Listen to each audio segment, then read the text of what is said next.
on career status, family life, and security clearance myths, he has pushed to bring holistic needs to veterans to the road of recovery.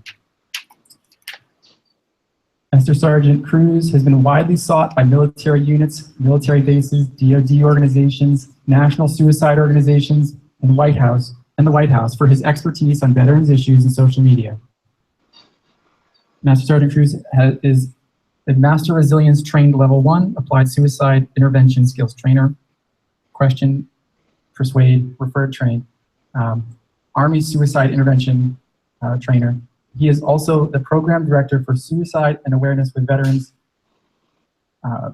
counseling veterans, advisor to Animal Rescue and Veteran Support Services, Center of Innovation on Disability and Rehabilitation Research with University of South Florida, and is a subject matter with White House and the Office of the Surgeon General. Ladies and gentlemen, please welcome Tom Cruz.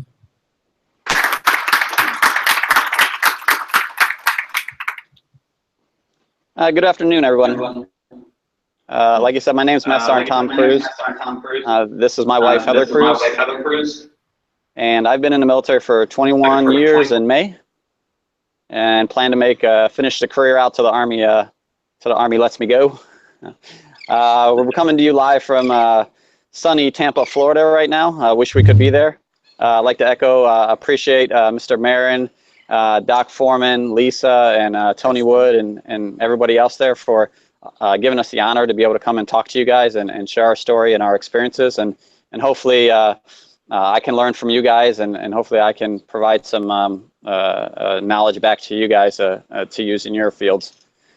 So like you mentioned, I attempted in 2010. In actuality, I was attempting and was going to take mine and Heather's life. And the one person I contribute to saving my life was Heather. It's because I don't want to get into much of her saying, but the words she was speaking and the words she said to be able to get me out of not doing it. And we hear a lot about words make a difference and words matter. Well, in my case, it really did. And the reason I'm here is because of her.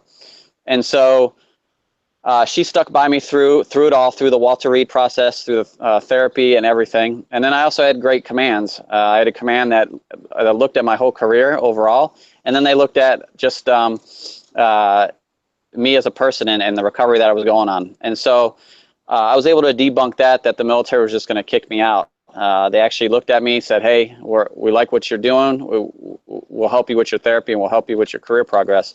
So I ended up continuing, as you can see, I'm still in the military. And then I had to go through my clearance stuff, which I have to have a top secret clearance for my job. And so the first time, again, the guys that adjudicate and look at the clearances saw what I was doing, took my leadership's advice and recommendations and everything, and they actually adjudicated me and let me keep my clearance under a probation and everything for a year. And then I went through for my 5 years, because every 5 years I've got to get it renewed. And as of January of this year, I have another 5 years of my clearance. So that's twice since the incident happened that I have been adjudicated to keep my highest level clearance. So debunking that myth of being able to keep a clearance, I'm able to do that. Our command, we kind of came out in 2012 when it was Suicide Prevention Day to be able to talk about what our experience. And from that event, when we talked to just the people that I was in charge of, a lot of people came up to us afterwards and was asking for advice. And so from there, we decided to start doing more and more speaking engagements to military and any organization that would have us that would want to talk about suicide. And then I went a step farther and started doing it on social media. And as most of you guys probably know, social media has everything. You know, it's everything you want is on social media. So, you know, everybody posts everything. Well, it's no different now. The people are putting their darkest feelings out there. They're ending it. They're talking about, you know, that this is the end of the road. And this is where we're able to interdict and we're able to help. And so what veterans do best is we watch our own. And so a bunch of organizations, and I'm only one of 1,000 that do this daily and nightly, is we watch social media, whether it be Twitter, Instagram, LinkedIn, you name it, Facebook, main one.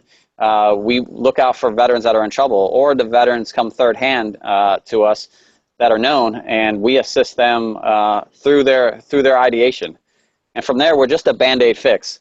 We understand we can only do so much, and then we try to refer them to organizations like in the local area, crisis centers, to top-level national associations to get them the help.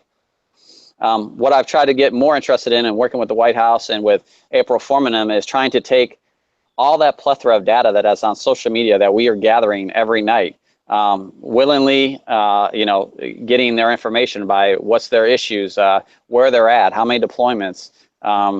Me talking to another veteran, I can get any information I want because I talk that same language as them. So how do I help you guys with taking the information that we get from social media and being able to use that and turn it into something for you guys?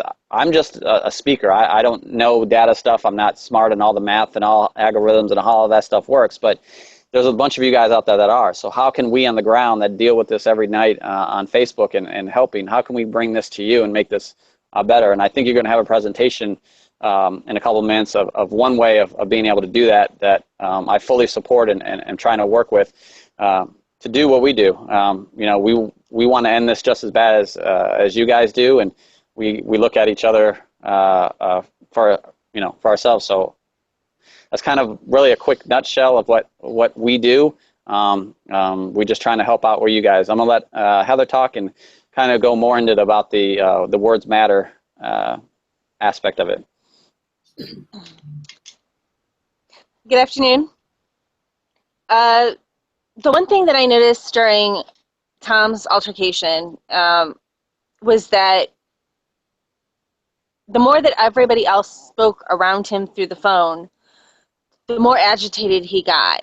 And the one thing that I always try to caution people when they say that they're going to try to talk to somebody is that they need to step back and remember that it's absolutely not about anything but that person in that moment.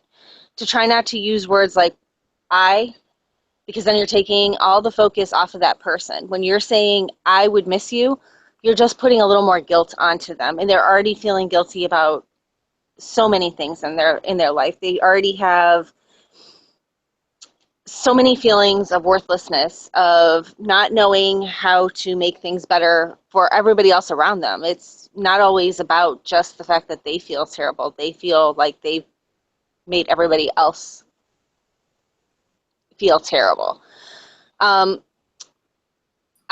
also stress not to try to bring up their children, a significant other, parents. We don't know what the relationships with those people are. You kind of have to let them talk. And that is ultimately what I believe led me to being able to save Tom and myself, was that I just stopped talking and I said, tell me everything that you need me to hear. Even if it hurts me right now, it'll be better in the long run that I know. So tell me everything that you have to tell me.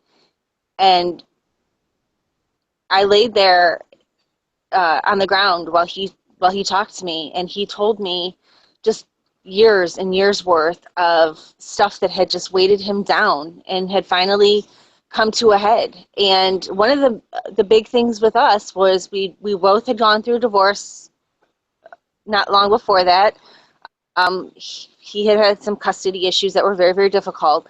And when certain people in his family had brought up his children, that just sent him plummeting back down. He started getting more agitated. He started yelling more. When people started telling him that I wasn't the right person to be with if he was having this issue right now, that started him in a downward spiral because they were telling him all the things that he didn't need, or the way that he was feeling wasn't right.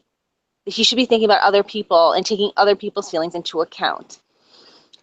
So my best advice in a lot of the situations is really to be quiet and listen. And what they're telling you, you can then help them with their problems by asking the questions, because you're asking questions based upon the information they give you, instead of believing that saying things like, well, think about your children, or, what about your spouse, or how are your parents going to feel if you end up, killing yourself? There's a popular meme that goes around that basically says the same thing. You know, next time you think of taking your life, think about your sister walking past your empty room and your mother having an empty place at the table. And I always answer underneath that I strongly disagree with this sentiment, because the person who's suicidal at that moment is not doing this because they want to hurt you. They're doing it strictly to get that weight off of their chest, to eliminate all the pressure that they believe they're putting on other people. And I'm not saying that there aren't situations where you could speak about personal stuff, but I would definitely listen first and see if you can take those statements that they might make, and if that might help in a more effective way. I just think that we need to be very careful with our words. And most importantly, I think that we need to learn to listen a lot more. I think that people who don't realize that is the biggest thing, the biggest place that we go wrong. Other than that, I mean, I don't have much more for you, but I appreciate you letting me talk, and I hope I contributed something, but. Absolutely, you did. Thank you so much. Thank you. This is Cruz, Mr. Cruz. I want to say thank you for sharing your story.